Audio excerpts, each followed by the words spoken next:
Hello বন্ধুরা, তোমাদের সঙ্গে কিছুদিন আগে আমি ভাবছিলাম যে একটা মিনি ব্লগ শেয়ার করব, কিন্তু কিছুতেই মিনি ব্লগ করা হচ্ছিল না। তো আজকে আমি তোমাদের সঙ্গে একটা মিনি ব্লগ শেয়ার করছি। আমার কয়েকদিন লেট হবে লং ভিডিও দিতে, তাই আমি কয়েকটা দিন তোমাদের সঙ্গে মিনি ব্লগ শেয়ার করব। তো সকালে উঠেই প্রথম কাজ তো তোমরা সকলেই জানো, নিজের বিছানাটাকে সুন্দরভাবে গুছিয়ে নেওয়া।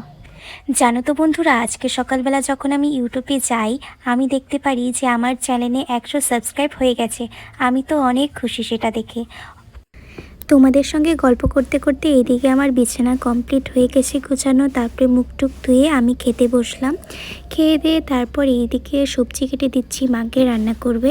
এটা হচ্ছে কুমড়ো, দেখো কত সুন্দর ছোট্ট ছোট। আমি সব কিছু একদম গুছিয়ে রান্না করে রেখে দিলাম, সবজি টবজি কেটে। তারপরে এদিকে ভাতও বসিয়ে দিলাম।